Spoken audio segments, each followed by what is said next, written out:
सभी को जय मसीह। आप लोगों के बीच यीशु मसीह पिता परमेश्वर का बहुत ही सुंदर वचन सुनने के लिए मिलता है इस चैनल पे। तो नए भाई बहन हैं जो इस चैनल को सब्सक्राइब करें और प्रभु का वचन ध्यान पूर्वक सुने। प्रभु आपको आशीष देंगे। जय मसीह। अध्याय 6, नासरत में यीशु का अनादर। मत्ती अध्याय 13 53 से 58, लुक्का अध्याय 4 16 से 30। वहाँ से निकलकर वे अपने देश में आया और उसके चेले भी उसके पीछे गए। सब्त के दिन वह आराधनालय में उपदेश करने लगा और बहुत से लोग सुनकर चकित हुए और कहने लगे, इसको ये बातें कहाँ से आ गई? इसको ये बातें कहाँ से आ गई? वह कौन सा ज्ञान है जो उसको दिया गया है? कैसे सामर्थ्य के काम इसके हाथों से प्रकट होते हैं? क्या यह वही बढ़ई नहीं जो मरियम का पुत्र और याकूब, योसेस, यहूदा और समोन का भाई है?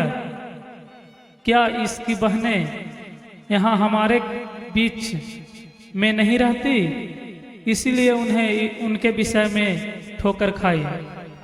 यीशु ने उससे कहा, भविष्यवक्ता का अपने देश और अपने कुटुंबों और अपने घर को छोड़ और कभी भी निरादर नहीं होता। वह वहाँ कोई सामर्थ्य का काम न कर सका, केवल थोड़े से बीमारियों का पर हाथ रखकर उन्हें चंगा किया और उसे उनके अविश्वास पर आश्चर्य हुआ और वह चारों ओर के गांवों में उपदेश करता फिरा। 12 प्रेरितों का भेजा जाना। मत्ती अध्याय 10 5 से 15, लुक्का अध्याय 9 1 से 6। उसने 12 को अपने पास बुलाया और उन्हें 2-2 करके भेजने लगा और उन्हें अशुद्ध आत्माओं पर अधिकार दिया। उसने उन्हें आज्ञा दी, मार्ग के लिए लाठी छोड़ और कुछ न लो, ना तो रोटी, ना झोली, ना बटुए में पैसे, परंतु जूतियां पहनो और 2-2 कुर्ते ना पहनो। और उसने उससे कहा, जहां कहीं तुम किसी घर में उतरो तो जब तक वहां से विदा ना हो तब तक उसी घर में ठहरे रहो। जिस स्थान के लोग तुम्हें ग्रहण न करे और तुम्हारी ना सुने, वहां से चलते ही अपने तलवों की धूल झाड़ डालो कि उन पर गवाही हो। तब उन्होंने जाकर प्रचार किया कि मन फिराओ और बहुत सी दुष्ट आत्माओं को निकाला और बहुत से बीमारियों पर तेल मलकर उन्हें चंगा किया। यहूदा बपतिस्मा देने वाले की हत्या। मत्ती अध्याय 14 1 से 12, लुका अध्याय 9 7 से 9। हेरोदेस राजा ने भी उसकी चर्चा सुनी क्योंकि उसका नाम फैल गया था और उसने कहा, यहूदा बपतिस्मा देने वाला मरे हुए में से जी उठा है, इसीलिए उससे ये सामर्थ्य के काम प्रकट होते हैं। अन्य लोगों ने कहा, यह एलिया है, परंतु कुछ अन्य ने कहा, भविष्यवक्ता या भविष्यवक्ताओं में से किसी एक के समान है।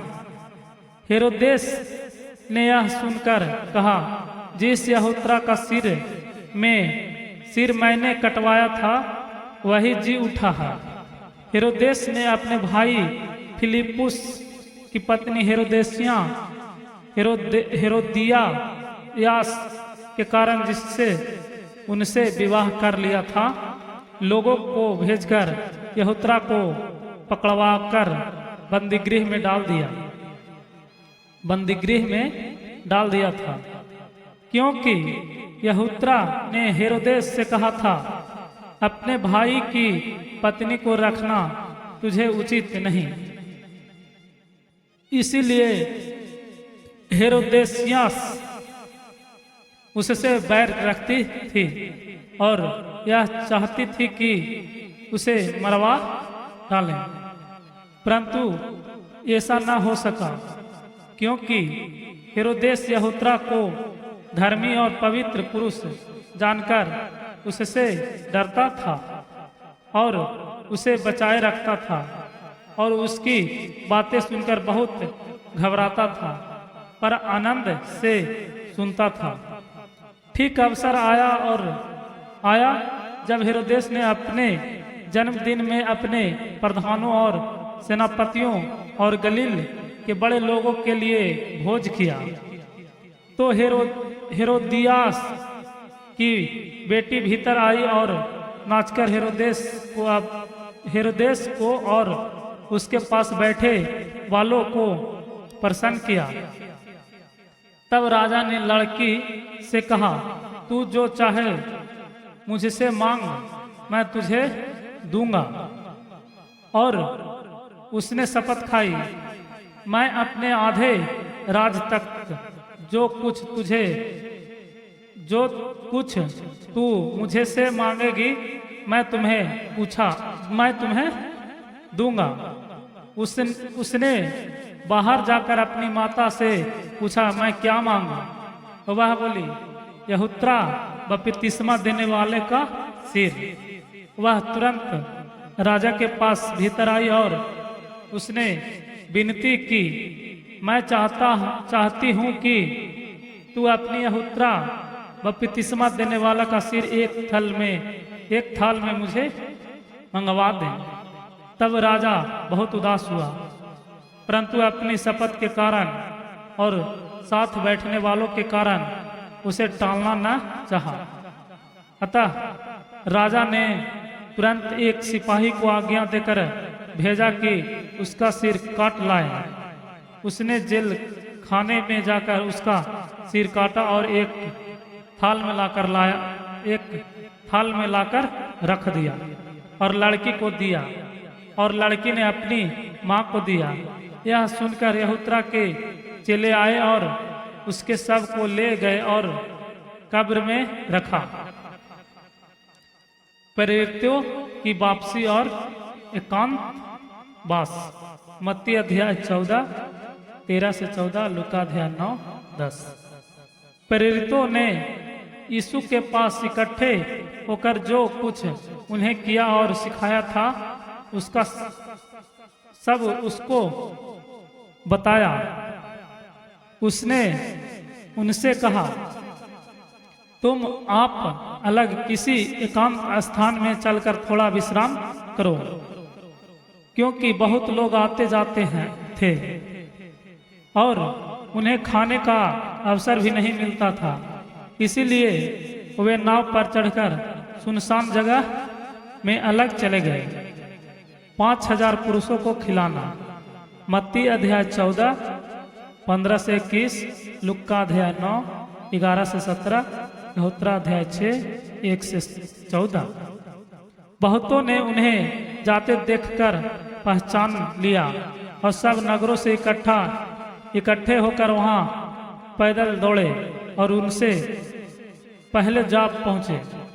उसने उत्तर कर बड़ी भीड़ देखी और उन पर तरस खाया, क्योंकि वे उन भेड़ों के समान थे जिनका कोई रखवाला न हो, और वह उन्हें बहुत सी बातें सिखाने लगा। जब दिन बहुत ढल गया तो उसके चेले उसके पास आकर कहने लगे, यह सुनसान जगह है और दिन बहुत ढल गया है। उन्होंने विदा कर कि चारों ओर के गांवों और बस्तियों में जाकर अपने लिए कुछ खाने को मोल ले। उसने उत्तर दिया, तुम ही उन्हें खाने को दो। उन्होंने उससे कहा, क्या हम 100 दिनार की रोटियां मोल लें और उन्हें खिलाएं? उसने उनसे कहा, जाकर देखो तुम्हारे पास कितनी रोटियां हैं। उन्होंने मालूम करके कहा, 5 और 2 मछलियां भी। तब उसने उन्हें आज्ञा दी कि सबको हरी घास पत्तियां पाती पाती से बैठा दो। वे 100 और 50 करके पाती बैठ गए। उसने उन 5 रोटियों को और 2 मछलियों को लिया और स्वर्ग की ओर देखकर धन्यवाद किया और रोटियां तोड़ कर चेलों को देता गया कि वे लोगों को परोसे, और वे 2 मछलियां भी उन सब में बांट दी। सब खाकर तृप्त हो गए और उन्होंने टुकड़ों से 12 टोकरियां भर कर उठाई और कुछ मछलियां से भी। जिन्होंने रोटियां खाई वे 5000 पुरुष थे। यीशु का पानी पर चलना। मत्ती अध्याय 14 22 से 33, धौत्रा अध्याय 6 15 से 21। तब उसने तुरंत अपने चेलों को नाव पर चढ़ने के लिए विवश किया कि वे उससे पहले उस पार बैतसौदा को चले जाए, तब तक कि वह लोगों को विदा करे। उन्होंने विदा करके पहाड़ पर प्रार्थना करने को गया। जब सांझ हुई तो नाव झील के बीच में थी और वह अकेला भूमि पर था। जब उसने देखा कि वे खेते घबरा गए हैं क्योंकि हवा उनके विरुद्ध थी, तो रात के 4थे पहर के निकट वह झील पर चलते हुए उनके पास आया और उनसे आगे निकल जाना चाहता था, परंतु उन्होंने उसे झील पर चलते देखकर समझा कि भूत है और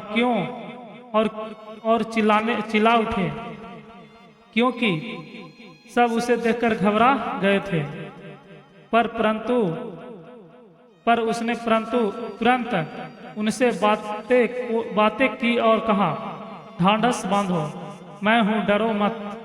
तब वह उनके पास नाव पर आया और हवा थम गई और वे बहुत ही आश्चर्य करने लगे। वे उन रोटियों के विषय में ना समझे थे क्योंकि उनके मन कठोर हो गए थे। गत सत्र में रोगियों को चंगा करना। मत्ती अध्याय 14 34 से 36। वे पार उतरकर सरत में पहुंचे और नाव घाट पर लगाई। जब वह नाव